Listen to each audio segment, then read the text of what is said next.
Bismillahirrahmanirrahim. Assalamualaikum warahmatullahi wabarakatuh. Salam semangat dan salam sehat untuk kita semuanya. Pada video kali ini kita akan membahas terkait materi yang berjudul Teori dan Variabel Penelitian. Bersama saya Tito Sugiharto.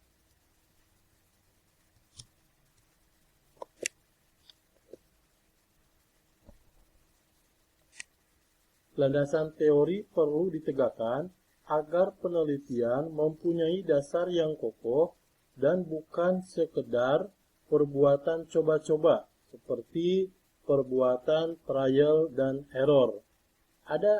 Adanya landasan teori merupakan ciri bahwa penelitian merupakan sebuah cara ilmiah untuk mendapatkan sebuah data. Ada beberapa definisi terkait dengan definisi dari teori. Yang pertama dari Cooper dan Sindel tahun 2003 mengemukakan bahwa a theory is a set of systematically interrelated concept, definition, and proposition that are advanced to explain and predict phenomena. Atau kalau kita artikan, teori adalah seperangkat konsep, definisi, dan proposisi yang tersusun secara sistematis sehingga dapat digunakan untuk menjelaskan dan meramalkan suatu fenomena. Nah, berbeda dengan Sugiono pada 2006, Sugiono membedakan 3 macam teori yang berhubungan dengan data empiris, yaitu ada yang disebut dengan teori deduktif, terus ada yang disebut dengan teori induktif, dan ada yang disebut dengan teori fungsional. Teori deduktif menurut Sugiono ini adalah sebuah teori yang memberikan keterangan yang dimulai dari suatu perkiraan atau suatu pikiran spekulatif tertentu ke arah data yang akan diterangkan. Berbeda dengan teori induktif. Kalau teori induktif, ini adalah suatu cara menerangkannya adalah dari arah data ke arah teori. Dalam bentuk ekstrimnya, titik pandang yang positivistik ini dijumpai pada kaum behavioris. Untuk teori fungsional, ini jenis teori tampak suatu interaksi pengaruh antara data dan perkiraan teoritis, yaitu suatu data memberikan pengaruh pembentukan teori dan pembentukan teori kembali mempengaruhi data. Nah, ini disebutnya dengan teori yang fungsional. Kalau kita definisikan berdasarkan data di atas, teori itu adalah alur logika atau penalaran yang merupakan seperangkat konsep, definisi, proposisi yang disusun secara sistematis. Nah, teori sendiri itu mempunyai 3 fungsi, yaitu untuk menjelaskan, meramalkan, dan mengendalikan suatu gejala. Seperti itu. Teori memiliki beberapa fungsi. Fungsi teori ada pertama adalah suatu orientasi.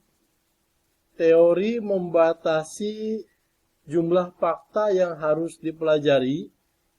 Yang kedua, teori menyediakan sistem yang hendaknya dipakai oleh peneliti untuk mengartikan data agar data itu dapat dikelompokkan dengan cara yang saling bermakna. Yang ketiga, teori itu meringkas apa yang perlu diketahui mengenai objek yang dikaji. Nah, dalam riset, teori itu pasti digunakan untuk banyak hal. Jika menginformasikan sesuatu mengenai objek tertentu, biasanya kita memerlukan standar umum untuk atas teori tersebut. Deskripsi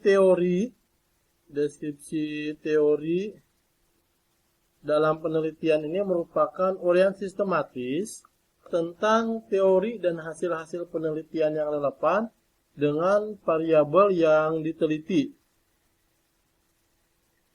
Nah, variabelnya ini banyak sekali ya. Berapa jumlah kelompok teori yang perlu dikemukakan atau dideskripsikan akan bergantung pada luasnya permasalahan dan jumlah variabel yang akan diteliti.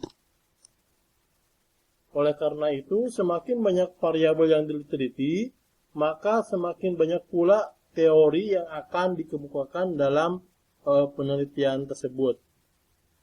Deskripsi teori paling tidak berisi penjelasan tentang variabel-variabel yang ditelitinya melalui pendefinisian dan uraian yang lengkap serta mendalam dari berbagai referensi, sehingga ruang lingkup, kedudukan, dan prediksi terhadap suatu hubungan antar variabel yang diteliti itu akan lebih jelas dan terarah. Nah, teori-teori yang dideskripsikan dalam proposal atau laporan skripsi atau laporan penelitian ini dapat digunakan sebagai sebuah indikator apakah seorang peneliti itu menguasai teori dan konteks yang ditelitinya atau tidak. Ini bergantung ya. Variabel-variabel penelitian yang tidak dapat dijelaskan dengan baik, baik itu dari segi pengertian maupun kedudukan dan hubungan antar variabel yang diteliti, ini akan menunjukkan bahwa peneliti tidak menguasai teori dan konteks dari penelitiannya. Oleh karena itu, untuk rekan-rekan semua, untuk menguasai teori dan generalisasi dari hasil penelitian, seorang peneliti itu harus rajin membaca, harus rajin mencari informasi, harus rajin untuk melakukan literasi. Seorang peneliti itu harus menelaah apakah yang dibaca setuntas mungkin agar dapat menegakkan landasan yang kokoh untuk langkah-langkah berikutnya. Nah, untuk merangkum sekaligus lebih memperjelas teori yang sifatnya kompleks dan komprehensif menjadi bagian-bagian yang lebih mendetail, ini diperlukan sebuah proses penguraian lebih lanjut. Penguraian teori-teori menjadi bagian-bagian yang lebih kecil, ini menurut Sekaran pada tahun 2002 dan menurut Popper Emory pada tahun 1999 dapat dilihat di gambar di samping ini. Teori, ada konsep, konsep ada dimensi, dimensi ada faktor, faktor ada indikator. Jadi dalam hal ini kalau kita menganalogikan terkait dengan teori, kita analogikan teori itu seperti sebuah waduk. Ya, waduk Dharma misalnya ya. Jika waduk itu diibaratkan sebagai teori, ini misal kita ibaratkan teori itu sebagai waduk. Maka konsep itu diibaratkan sebagai salah satu, ini konsep, salah satu dari sungai-sungai yang bermuara ke waduk tersebut. Sementara dimensi itu diibaratkan sebagai gorong-gorong yang menjadi saluran air yang menuju ke sungai tersebut. Untuk faktor ini dapat diibaratkan seperti sebuah selokan atau got yang nanti bermuara ke atasnya, bermuara ke gorong-gorong. Sementara indikatornya itu bisa berupa subvariabel bagian dari selokan-selokan tersebut. Ini kalau kita mendeskripsikan atau menganalogikan terkait dari sebuah teori itu. Nah, teori itu dari contoh di atas kita dapat memahami bahwa salah satu sumber awal dari waduk itu adalah limbah buangan rumah tangga. Jadi kalau kita ada sebuah waduk, maka sumbernya itu adalah limbah buangan rumah tangga yang masuk dari saluran-saluran ke waduk tersebut. Demikian pula dengan teori, ya, ini merupakan sistem yang terdiri dari subsistem yang lebih kecil sampai ke sebuah variabel, bahkan sebuah indikator. Jadi kalau kita sebutkan secara teknis, hasil penelitian yang relevan dengan apa yang diteliti ini dapat dilihat, dapat diperhatikan dari permasalahan yang diteliti, dari waktu penelitiannya, terus dari tempat penelitiannya, dari sampel penelitiannya, dari metode penelitiannya, serta dari analisis dan kesimpulannya.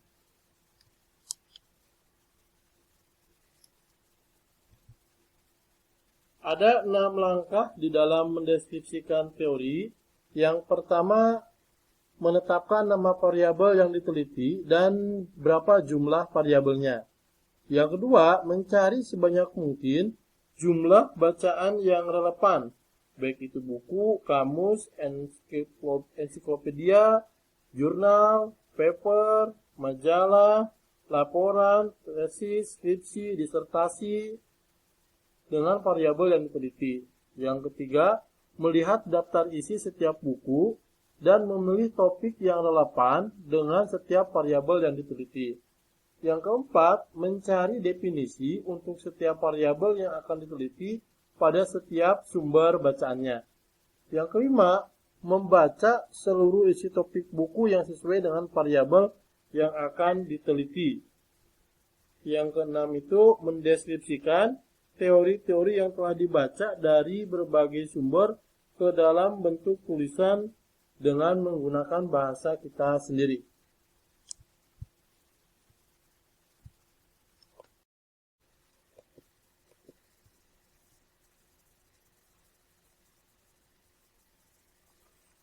Variabel penelitian. Variabel penelitian pada dasarnya adalah segala sesuatu yang berbentuk apa saja yang ditetapkan oleh peneliti untuk dipelajari sehingga diperoleh informasi dan kesimpulannya. Jadi variabel penelitian ini menjadi bagian dari sebuah komponen penelitian. Menurut Sujarwo dan Basrowi pada tahun 2007, variabel penelitian itu bisa berupa sebuah atribut dari bidang keilmuan atau kegiatan tertentu.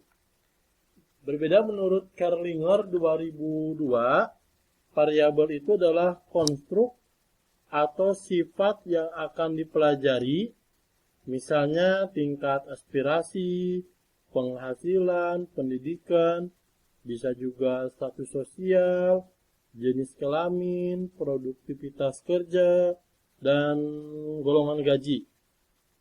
Kerlinger ini juga menjelaskan bahwa variabel dapat dikatakan sebagai sifat yang diambil dari sebuah nilai yang berbeda. Dengan demikian, variabel merupakan sesuatu yang bervariasi. Kalau menurut Creswell 2008, variabel itu adalah kualitas di mana peneliti mempelajari dan menarik kesimpulan dari penelitiannya. Nah, variabel itu adalah segala sesuatu yang memiliki variasi. Contoh, nilai IPK tentang 0 sampai dengan 4. Bisa juga contohnya adalah tingkat motivasi, bisa bervariasi. Contoh lain, tingkat kinerja di sebuah perusahaan. Nah, nilai numerik yang ditetapkan terhadap suatu variabel ini akan didasarkan pada karakteristik variabel yang bersangkutannya. Nah, dalam penelitian eksperimen, ini kita ada mengenal dua jenis variabel.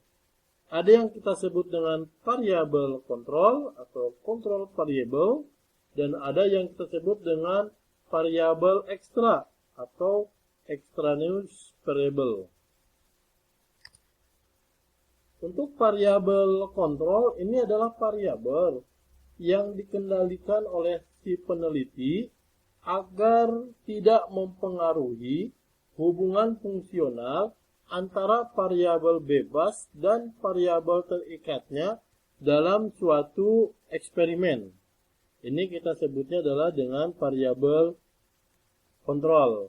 Sebagai contoh, misal kita ada sebuah perusahaan ingin mengetahui terkait dengan pengaruh murni desain alternatif dari kemasan sebuah produk deterjen misalnya terhadap sebuah penjualan.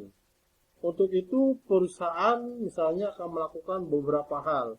Misal yang pertama, selama periode eksperimen, konsumen diminta untuk berbelanja di toko tertentu.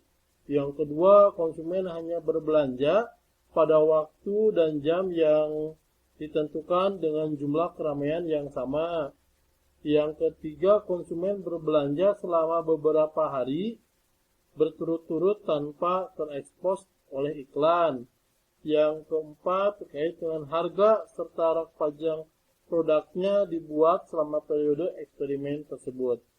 Dalam hal ini, semua variabel yang bisa berpengaruh terhadap penjualan kemasan deterjen tersebut ini harus dikendalikan sedapat mungkin. Berbeda dengan variabel ekstra ini variabel yang tidak dapat dikendalikan oleh penelitinya dalam suatu penelitian eksperimen. Jika tidak diperhatikan dengan cermat, variabel ekstra ini bisa memberikan pengaruh dalam uji pengaruh variabel bebas tanpa variabel terikat dalam suatu eksperimen. Misal, beberapa contoh variabel ekstra itu terkait dengan perubahan temperatur, suasana hati atau mood ya, kondisi kesehatan, bahkan sampai kondisi fisik seseorang. Nah, variabel-variabel tersebut itu tidak dapat dikendalikan oleh peneliti. Salah satu yang dapat dilakukan oleh peneliti untuk mengaruhi variabel ekstra yaitu dengan melakukan suatu pengacakan. Menurut Widoyoko, variabel itu memiliki 3 ciri. Yang pertama itu memiliki variasi nilai. Nah, ini disebut dengan variabel. Yang kedua, membedakan satu objek dengan objek lain dalam satu populasi. Yang ketiga, tentu variabel itu dapat diukur. Ada macam-macam variabel dalam penelitian itu. Ada yang disebut dengan variabel bebas, ada juga yang disebut dengan variabel terikat, ada yang disebut dengan variabel moderasi, dan ada yang disebut dengan variabel intervensi. Ini beda-beda ya. Untuk variabel bebas dan variabel terikat, ini merupakan variabel yang memberikan pengaruh terhadap variabel terikat, baik secara positif maupun secara negatif. Variabel bebas sering disebut juga dengan variabel independen. Kalau variabel terikat disebutnya variabel dependen. Kalau variabel bebas, variabel stimulus. Kalau variabel terikat, variabel keluaran. Berbeda, jadi ya, kalian bisa lihat dan perhatikan. Misal, suatu fenomena tertentu secara sistematis digambarkan dengan variabel-variabel terikat. Misalnya, suatu riset bertujuan untuk menguji pengaruh biaya promosi terhadap pendapatan produk. Di sini variabel-variabel bebas seperti biaya promosi dan variabel terikatnya yaitu terkait dengan pendapatan. Begitu juga dengan suatu kualitas pelayanan, contoh dari variabel bebasnya, ini variabel terikatnya akan memunculkan loyalitas dari konsumen. Ya, jadi misal kita melakukan penelitian untuk mengetahui hubungan antara kualitas pelayanan terhadap loyalitas konsumen. Semakin tinggi kualitas pelayanan, ini akan diduga semakin tinggi pula loyalitas si konsumen tersebut terhadap pembelian produk perusahaan. Berikutnya ada yang disebut dengan variabel moderasi atau moderating variable. Adalah variabel yang mempengaruhi hubungan antara variabel bebas dengan variabel terikat. Variabel ini juga dapat mengubah nilai hubungan dari positif ke negatif atau sebaliknya. Sebagai contoh, hasil belajar mahasiswa ini dipengaruhi oleh motivasi belajar mahasiswanya. Semakin besar motivasi belajar, maka semakin baik pula hasil belajar mereka. Atau bahkan bisa sebaliknya. Kalau motivasinya rendah, dimungkinkan juga hasil belajarnya menjadi rendah. Dalam hal ini, misal sikap dosen juga bisa kita jadikan ya. Sikap dosen yang dipandang mahasiswa tegas sebagai sikap positif karena dapat memotivasi belajar si mahasiswa. Begitu pula sebaliknya, sikap dosen yang arogan akan dipandang sebagai negatif, menurunkan motivasi belajar si mahasiswa. Nah, contoh kalau di sini, pengaruh kualitas pelayanan terhadap loyalitas konsumen, ini akan bervariasi berdasarkan faktor demografis. Misalnya pendidikan, pendapatan, ini dapat mempengaruhi variabel bebas dan variabel terikat, yaitu adanya variabel modernisasi. Berikutnya ada yang disebut dengan variabel intervensi atau intervening variable, mempengaruhi hubungan langsung antara variabel bebas dan variabel terikat, sehingga terjadi hubungan yang tidak langsung. Variabel intervensi ini terletak di antara variabel bebas dan variabel terikat. Sebagai contoh, kualitas pelayanan, ada kepuasan dari si konsumen, ada loyalitas si konsumen, ada faktor demografis. Ini akan saling mempengaruhi. Nah, kepuasan konsumen ini dapat kita sebut sebagai variabel intervensinya. Berikutnya terkait dengan kerangka teoritis dan kerangka berpikir. Untuk kerangka teoritis merupakan landasan dari keseluruhan proses penelitiannya. Kerangka teoritis ini secara logis mengembangkan, menguraikan, dan menjelaskan hubungan-hubungan yang terjadi di antara variabel-variabel yang diperlukan untuk menjawab masalah penelitian. Jadi nanti rekan-rekan di mata kuliah RTI ini, output akhirnya bukan berupa sebuah program, tapi rekan-rekan akan menghasilkan sebuah proposal penelitian. Makanya rekan-rekan harus dapat menentukan masalah penelitian apa yang akan diangkat menjadi sebuah tema skripsinya. Tentu rekan-rekan harus memahami terkait dengan kerangka teoritis, teori-teori yang akan digunakan di dalam penelitiannya ini. Baik, untuk pertemuan kali ini kita cukupkan sampai di sini dulu.